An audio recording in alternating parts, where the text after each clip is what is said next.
10년 전부터 대한민국에 등장하는 사회 문제로 제기되는 것 중에 하나가 바로 이 분노입니다.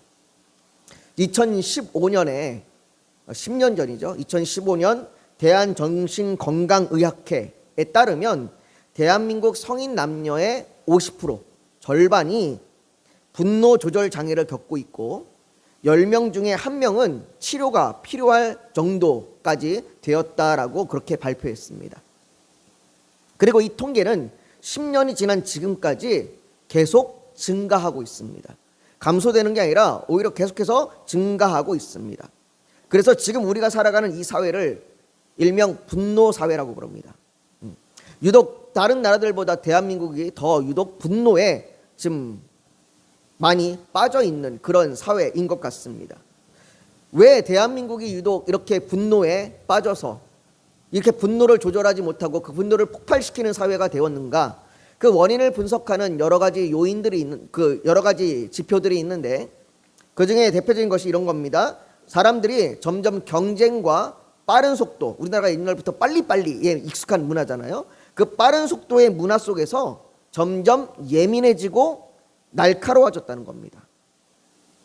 더욱이 그런 사람들에게 마치 기름을 불에 붓듯이 정치와 언론은 자극적인 프레임들을 쏟아내면서 대립을 더욱더 부추기고 있습니다.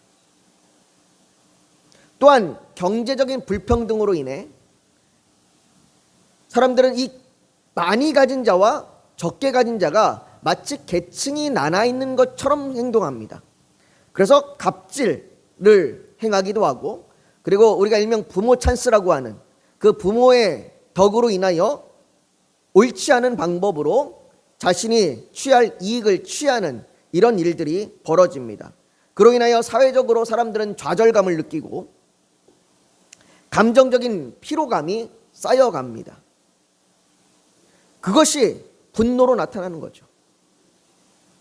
그로 인해 이 우발적인 분노를 참지 못해서 저지르는 이 분노 범죄가 점점점 늘어가고 있습니다. 아마 여러분들이 뉴스를 보면 매일같이 접하이는 그 뉴스들이 이 감정적으로 드러나는 그런 폭력과 살인에 따른 범죄들을 여러분들이 볼 겁니다. 내 말을 들어주지 않는다고, 내가 원하는 대로 행하지 않는다고, 내 뜻을 몰라준다고 사람을 폭력을 행하고 분노를 저지르고 살인하는 이러한 일들이 너무나 많이 일어납니다. 더군다나 오늘날의 사회는 인터넷과 SNS라고 하는 그런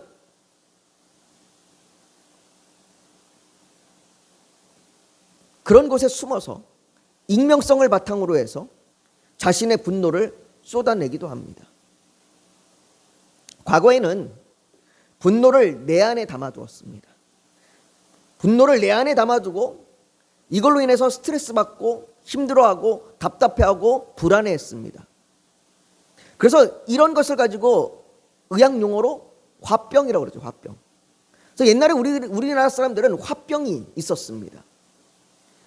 이게 유독 우리나라에만 많이 나타나는 질병입니다. 그래서 전 세계 공통적으로 이 의학 용어 이름이 뭐냐면 화병이에요. 그냥 한국말로 화병으로 될 정도로 한국인들에게 나타나는 심각한 질병이 이 분노를 안에 쌓아두는 거였습니다. 그렇게 화병으로 인하여 자신을 아프게 하는 것이 과거의 문제였습니다. 그러나 이제는 그 분노를 밖으로 쏟아내는 사회가 되었습니다. 밖으로 분노를 쏟아내면서 타인을 아프게 하는 사회가 된 것입니다. 분노를 자신 안에 담아서 자신을 아프게 하든 밖으로 표현해서 타인을 아프게 하든 이 사회가 분노로 인하여 병들어 있는 겁니다. 그렇다면 이런 사회를 우리는 어떻게 살아가야 할까요? 해결책은 없는 걸까요? TVN에서 방송했던 어쩌다 어른이라고 하는 방송이 있습니다. 지금도 이제 방송을 하고 있는 걸로 제가 알고 있는데 그 어쩌다 어른이라고 하는 방송은 이 강연자들이 나와서 특정한 주제에 대하여 강연을 하는 방송입니다. 그런데 2016년에 이 방송이 진행이 될 때에 김대수라고 하는 카이스트의 생명공학과 교수가 나와서 뇌의 특성이라고 하는 주제로 강연을 했습니다. 그 강연에서 김대수 교수는 이렇게 말을 해요. 사랑은 생존과 번식을 넘어 분노를 억제하게 만들고 상대방과의 교감을 활성화하는 기능을 하는데 이를 가능하게 만드는 것이 바로 뇌의 특성이라는 것이다 라고 말합니다. 그러면서 이 과학 저널에도 실려 있는 논문에 대하여 발표를 하는데 뭐라고 얘기하냐면 이 뇌 속에는요, 우리의 뇌 속에는 분노를 자극하는 신경세포와 사랑을 자극하는 신경세포가 아주 가까이 붙어 있답니다. 그래서 이것이 어느 한쪽이 활성화가 되면 다른 한쪽을 억제하고 다른 한쪽이 활성화가 되면 또 다른 한쪽을 억제합니다. 그러니까 분노가 활성화가 되면 사랑이 억제되는 것이고 사랑이 활성화가 되면 분노가 억제되는 거예요. 즉 이 분노라고 하는 것, 이 분노로 가득한 사회, 이 분노로 가득한 사회에서 이 분노를 억제할 수 있는 건 뭐냐? 사랑이라는 거예요. 사랑이라는 것을 통하여 분노를 억제할 수 있는 것이 우리 몸 안에서 나타나는 그러한 자연적인 현상이고 그것이 과학적인 현상이라고 그렇게 이야기합니다. 이것은 오늘 본문에서도 바울이 말하고 있는 말과 비슷합니다. 바울이 사랑의 본질에 대하여 말하면서 오늘 이렇게 얘기하죠. 사랑은 성내지 않습니다. 사랑은 분노하지 않습니다. 사랑은 화내지 않습니다 라고 말합니다. 물론 바울이 뇌 속의 신경세포에 대해서 알고 있어서 그 신경세포에 관해서 말하고 있는 것은 아닙니다. 바울은 기독교 사랑의 정신이 뭔지, 예수님이 말씀하셨던 그 사랑의 정신이 성내거나 분노하는 그 심령이나 마음가짐을 용납하지 않는다라고 말하고 있는 겁니다. 우리는 분노를 용납하지 말아야 합니다. 우리는 분노하는 것을, 화내는 것을 용납하지 말아야 합니다. 그것이 기독교의 사랑입니다라고 말하고 있는 거예요. 그렇다면 사람들은 왜 분노하게 되는지, 그리고 어떻게 기독교 사랑으로 분노를 억제할 수 있는지를 우리가 오늘 좀 살펴보려고 합니다. 오늘 본문에서 성내다, 화를 낸다, 분노한다 라고 하는 이 말은 원어로 살펴보면요, 원어로는 이런 의미가 있답니다. 날카로운 칼을 옆에 지니고 다니면서 타인을 베고 상처를 입히는 행위, 이게 성내는 거랍니다. 이게 분노하는 거예요. 그래서 날카로운 말과 시선으로 비이성적이고 충동적인 행동으로 타인에게 상처를 주는 것, 그게 성내는 것, 분노하는 겁니다. 우리는 지난주에 사랑은 자기중심적이지 않습니다 라는 내용을 살펴보면서 자기중심적인 사랑이 자신과 타인에게 그리고 하나님에게 악이 될 수 있다라는 것을 살펴봤습니다. 그 타인에게 악이 되는 것이 오늘 우리가 살펴보는 성냄, 분노로 나타나는 거죠. 내 중심성이, 내 원함, 이것을 나타내기 위해서 드러내는 것, 그것이 타인에게 드러내는 것이 바로 분노, 성내는 것입니다. 다시 말해 분노라고 하는 것은 자기 중심성이 가지고 있는 하나의 무기인 거예요. 그러나 여기서 우리가 하나 짚고 넘어가야 할 것이 있습니다. 바로 모든 분노가, 모든 화냄이, 모든 성내는 것이 악한 것은 아니라는 겁니다. 자기 중심성에서 나오는, 나의 이기심에서 나오는 악한 분노가 있는 반면에 의로운 분노가 있습니다. 의로운 화가 있어요.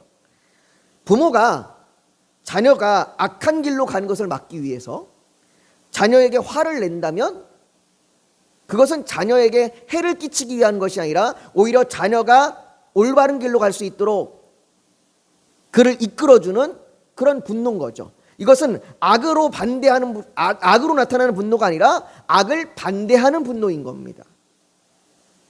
우리는 이걸 의로운 분노라고 얘기합니다. 옳은 길로 갈 수 있도록 인도하는 분노라고 얘기하는 거죠. 성경은 하나님 또한 분노하시는 분이라고 말합니다. 시편 7편 11절에 보면요, 이렇게 얘기해요. 하나님은 의로우신 재판장이시며 매일 분노하시는 하나님이시로다 라고 말합니다. 하나님은 분노하시는 분이십니다. 어떤 이들은 구약의 하나님은 화를 내시는 분, 무서운 하나님이라고 얘기하고, 신약에서 예수님은 사랑의 예수님이라고 그렇게 표현하기도 합니다. 그럼 예수님은 분노하지 않으시는가? 성경의 또 다른 구절을 보면요, 요한계시록에 보면 요한계시록 6장 16절 거기에 이렇게 얘기합니다. 산들과 바위에게 말하되 우리 위에 떨어져 보좌에 앉으시니 그 보좌에 앉으신 이의 얼굴에서와 그 어린 양의 진노에서, 여기서 어린 양은 예수 그리스도를 가리킵니다. 그 어린 양의 진노에서 우리를 가리라라고 말합니다. 하나님이 분노하시는 분이라고 말한다면 예수님 역시 분노하시는 분이십니다. 그러나 하나님의 분노는 욕심과 원수를 갚기 위한 자기중심적인 사랑이 아닙니다. 우리가 하나님의 분노는 부모가 자녀를 사랑해서 잘못된 길로 가지 못하도록 화를 내는 것 같이, 그것은 사랑함으로 나타내는 분노입니다. 사랑하기 때문에 분노하는 거예요. 사랑하기 때문에. 그래서 로마서 1장 18절은 이렇게 얘기해요. 하나님의 진노가 불의로 진리를 막는 사람들의 모든 경건하지 않음과 불의에 대하여 하늘로부터 나타나니라. 하나님의 분노는, 하나님의 진노는, 하나님의 화내심은 뭐 때문에 나타나느냐? 옳지 못함 때문에 나타나는 거예요. 불의 때문에 나타나는 겁니다. 불의에 대하여, 악에 대하여 하나님은 분노하시는 거예요.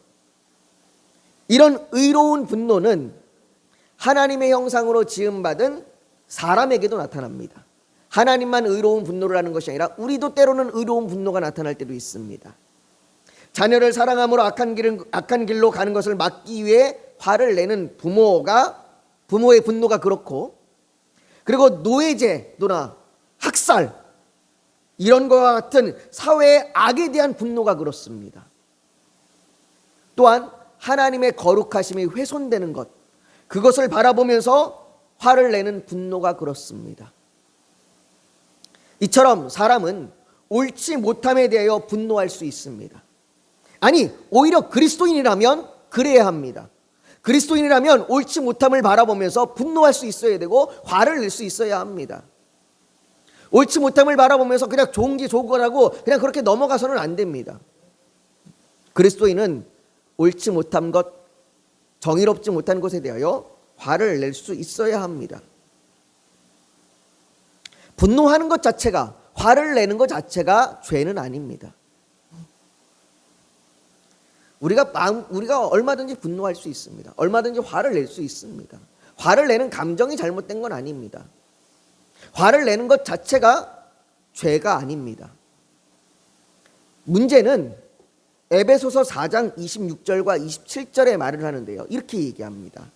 분을 내어도 죄를 짓지 말며 해가 지도록 분을 품지 말고 마귀에게 틈을 주지 말라. 그러니까 화를 내는 게 문제가 아니라 화를 내므로 인하여 죄가 되는 것이 문제입니다. 내가 화를 낼 때에 이 화를 어떻게 내느냐가 문제겠죠. 화를 내므로 인하여 이것을 폭력으로, 화를 내므로 인하여 살인함으로, 화를 내므로 인하여 잘못된 악으로 하는 것이 분노라는 거예요. 그리고 그 분노를 계속해서 담아두는 것이 죄라는 거예요.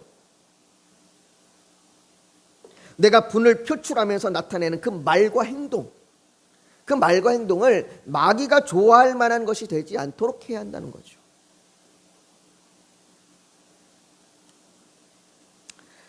바울이 오늘 본문에서 성내지 말라라고 말하는 건 이런 분노를 말하는 거예요. 이런 분노를. 바울이 말하는 것은 이렇게 자기 중심성에서 나온 그 불의한 분노에 대하여 말하고 있는 겁니다. 그 자기 중심성에서 나온 이 불의한 분노, 이런 분노에 대하여 리처드 백스터라고 하는 목사님이 이렇게 말씀하세요. 죄악된 분노는 우리를 거스르거나 우리가 원하는 좋은 것을 얻지 못하게 될 때에 마음으로부터 일어나는 격정적인 불쾌감이다 라고 말합니다. 쉽게 얘기하면 그거죠. 내 마음대로 안 돼서 나타나는 짜증남, 이게 죄악된 분노라는 거예요. 이게 불의한 분노라는 거예요. 성경에 그런 사람이 있었습니다. 대표적인 사람이 이스라엘의 초대 왕인 사울입니다. 이 사울은 오랜 시간 동안 다윗을 향하여 분노한 사람입니다. 그 분노가 얼마나 심했든지 기회만 있으면 다윗을 죽이려고 했습니다. 그가 다윗을 향하여 분노한 이유가 성경에 나오는데 사무엘상 18장 8절과 9절에 보면 이렇게 얘기합니다. 사울이 그 말에 불쾌하여, 그냥 불쾌한 거예요. 불쾌하여 심히 노하여 이르되 다윗에게는 만만을 돌리고 내게는 천천만 돌리니 그가 더 얻을 것이 나라 말고 무엇이냐 하고 그날 후로 사울이 다윗을 주목하였더라. 사울의 교만함과 시기가 자신의 나라를 뺏길까봐, 자신의 왕위를 빼앗길까봐 사람들이 사울은 천천히요, 다윗은 만만이라고 그 부르는 노래에 기분이 상하고 자존심이 상하고 불쾌해서 화가 나서 분노가 치밀어 오르는 겁니다. 그 분노가 치밀어 올라서 그 분노가 살인에까지 이르도록 그를 자극하는 겁니다.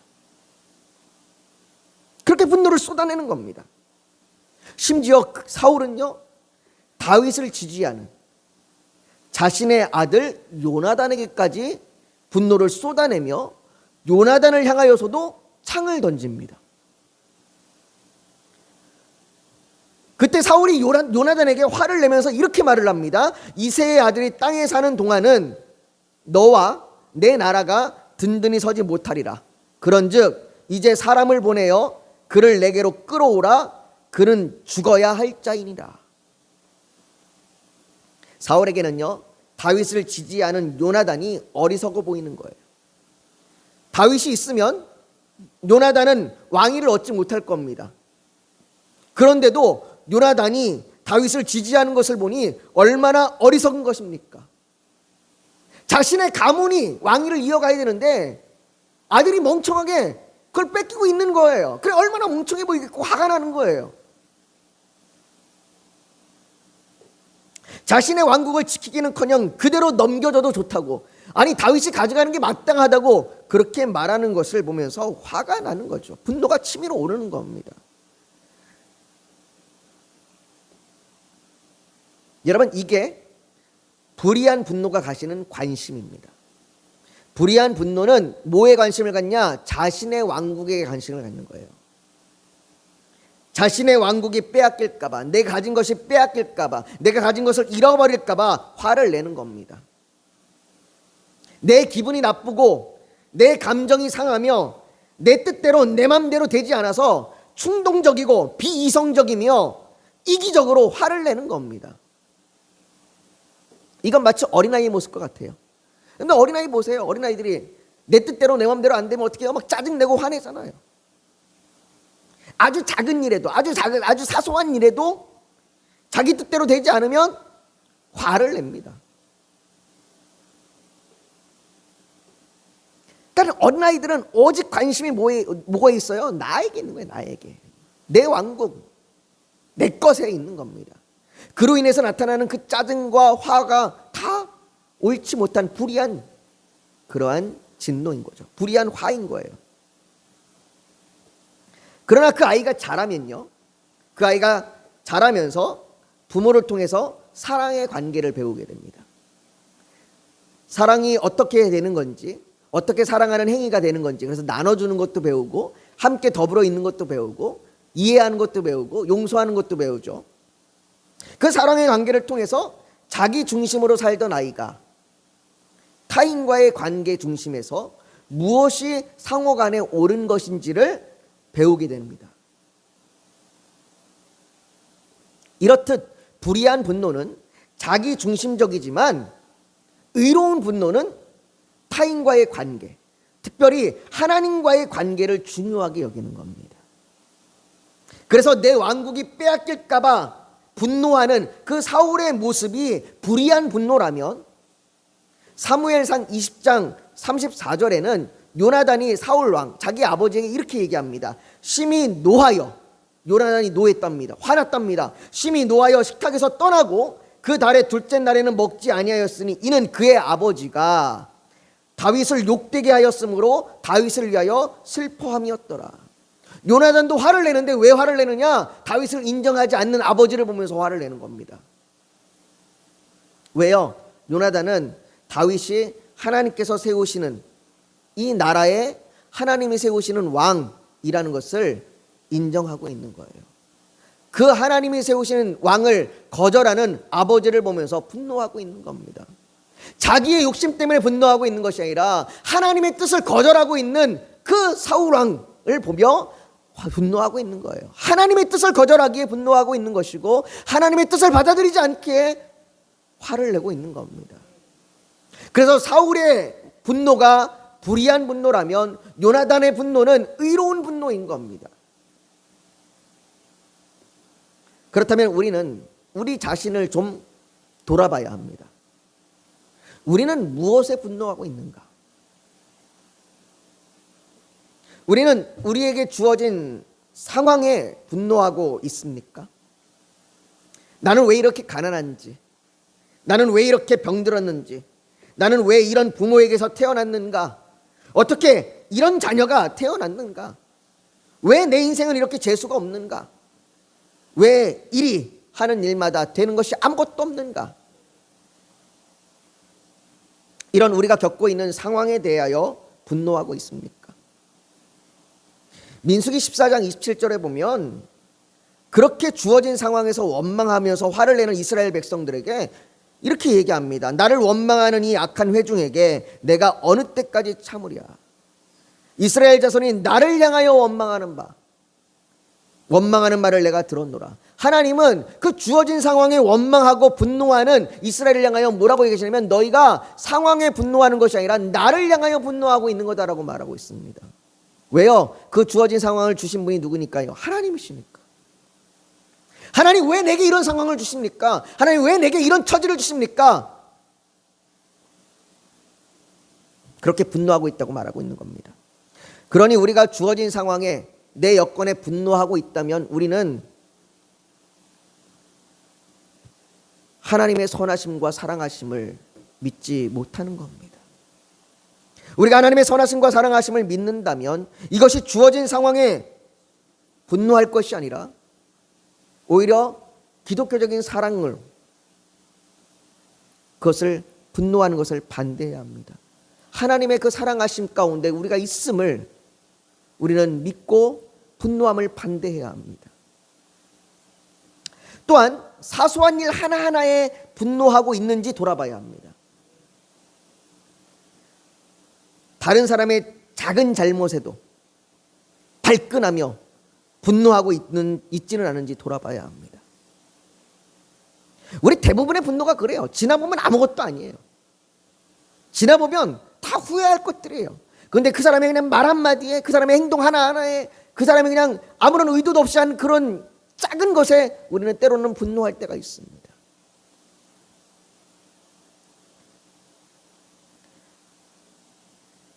물론 인간의 감정적인 인간이라 잠깐 분노할 수 있죠. 그러나 아까도 말씀드린 것처럼 이 분노가 죄의 담을 넘고 있는지를 돌아봐야 하는 거예요. 내가 잠깐 짜증남으로 화나므로 인하여 그 사람에게 내가 독서를 내뱉고 있는지 않은지, 그 사람에게 내가 미움과 원망을 쏟아내고 있지는 않은지,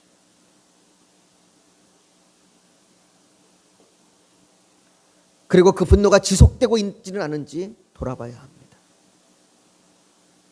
하나님께서는 해가 지도록 분을 품지 말라고 말씀하셨습니다.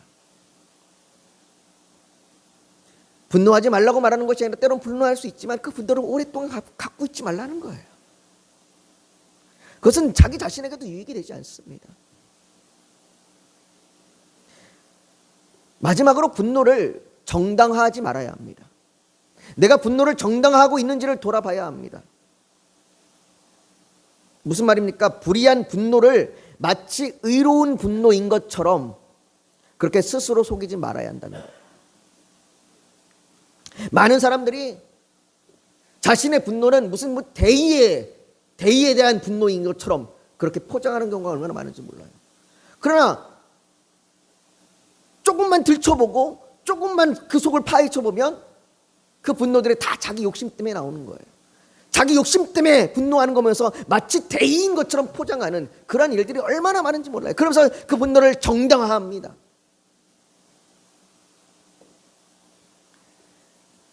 마르다는요, 자신이 화가 나는 것이 당연하다고 예수님께 얘기했어요. 예수님 당연히 마리아가 와서 날 도와줘야 되는 거 아닙니까? 예수님 생각해 보십시오. 내가 짜증 안 나겠냐고요. 제자들은 잔뜩 와 있지, 사람들은 잔뜩 몰려 있는데 밥을 해야 되는데 도와주지 않는 저 사람, 저 마리아 저 여동생을 보면서 마치 내가 화나는 것이 당연하지 않습니까? 라고 그렇게 예수님 앞에 얘기합니다. 근데 그 마르다를 향하여 예수님께서 이렇게 얘기하세요. 마르다야 마르다야, 내가 많은 일로 염려하고 근심하나 몇 가지만 하든지 혹은 한 가지만이라도 족하리라. 너의 짜증과 너의 분노를 청동하지 말아라. 안 해도 되는 것, 해도 되지 안 해도 상관없는 것을 가지고 마치 내가 뭔가를 대단한 일을 하는 것처럼 그렇게 포장하고 자신의 분노가 옳은 것처럼 포장하지 말라고 얘기합니다. 사랑하는 성도 여러분, 분노는요, 타인을 아프게 합니다. 그 중에서도 내가 사랑하는 사람을 아프게 합니다. 우린 대부분의 분노가 가까이 있는 사람들에게 제일 먼저 나가요. 내가 사랑하는 남편, 내가 사랑하는 아내, 내가 사랑하는 자녀, 내가 사랑하는 이들에게 제일 먼저 나갑니다.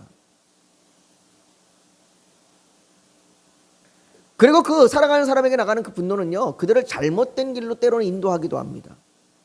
잠언 22장에 보면요, 24절과 25절에 이렇게 말을 합니다. 노를 품는 자와 사귀지 말며 울분한 자와 동행하지 말지니 그의 행위를 본받아 내 영혼을 올무에 빠뜨릴까 두려움이니라. 자녀들을 보면 이것이 여실히 보여집니다. 부모가 자녀에게 화를 내면 자녀가 점점점 그 부모의 화를 내는 것에 익숙해지고 자기도 그렇게 화를 냅니다.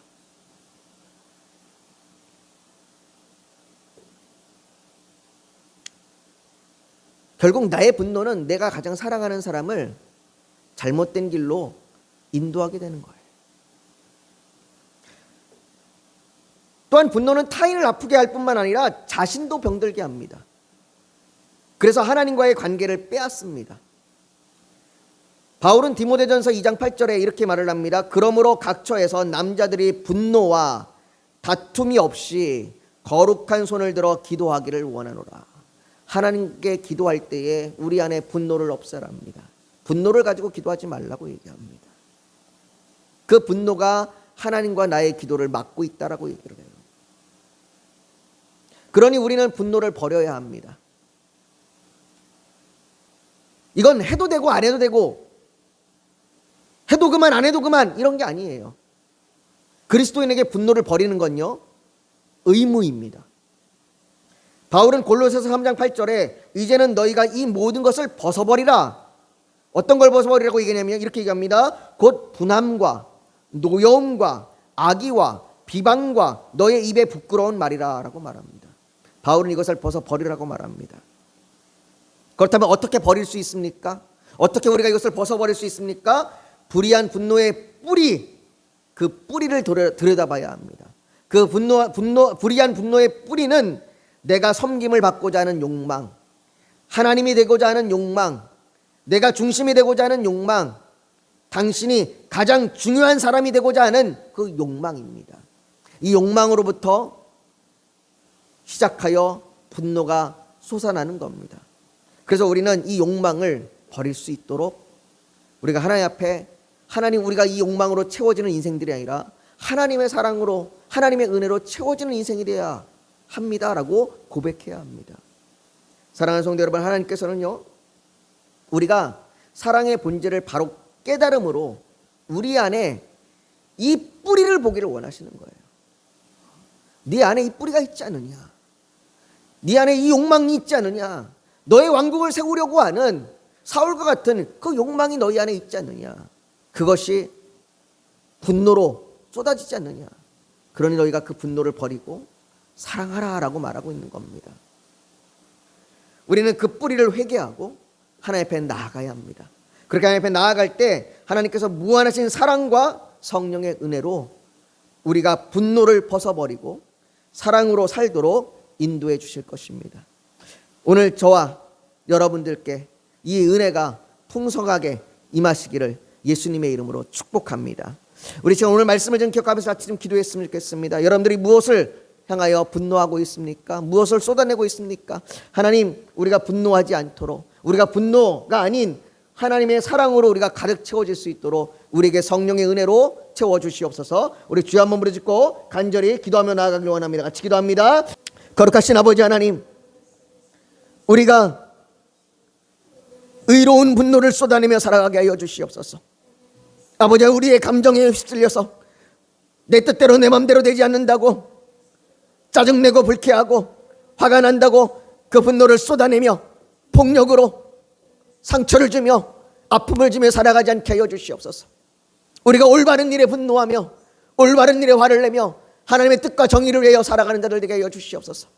아버지 하나님, 우리는 너무나 사소한 것에, 너무나 내 감정에, 아버지 내 상황에, 내 처지에 분노합니다. 아버지 하나님, 이런 우리를 용서하여 주시옵소서. 우리가 이 분노를 벗어버리고 아버지, 우리의 마음의 뿌리를 들여다보며 오직 하나님의 은혜와 사랑으로 채워지게 하여 주시옵소서. 그래서 우리가 오직 하나님 앞에서 의로운 자로 살아가게 하여 주시옵시고, 우리가 우리의 감정을 악한 길로 쏟아내지 않도록 우리를 인도하여 주시옵소서. 때로는 아버지, 우리가 감정이 상하고 화가 날 때도 있지만 우리가 그 분노를 품지 않게 하여 주시고 그 분노로 인하여 사단에게 틈을 주지 않게 하여 주시옵소서. 아버지 하나님, 오직 우리가 그렇게 주의 은혜로 사랑하며 살게 하여 주시옵소서. 아버지, 또한 우리에게 믿음을 더하여 주시길 원합니다. 우리의 처지와 형편 가운데 그 크신 하나님을 바라보며 나아갈 수 있는 믿음을 주시길 원합니다. 아버지, 우리가 우리의 처지와 형편 가운데 의심과 두려움으로, 염려와 근심으로, 환난과 핍박으로 쓰러지지 않게 하여 주시옵시고 오직 크신 하나님을 의지하며 믿음으로 나아가게 하여 주시옵소서. 그 믿음으로 나아가는 한 걸음 한 걸음 가운데 우리의 가정을 돌보아 주시고 우리의 직장을 돌보아 주시고 우리의 모든 관계 가운데 역사하여 주셔서 오직 우리가 하나님의 뜻을 이루며 살아갈 수 있도록 도와주시옵소서. 우리의 질병을 치료하여 주시고 우리의 고통 가운데 아버지 하나님, 주여 우리의 눈물과 우리의 슬픔을 닦아 주시옵소서. 우리가 주의 은혜 가운데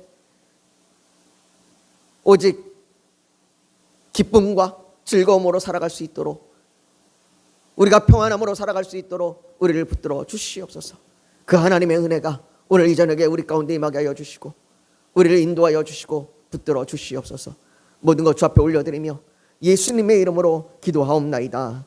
아멘.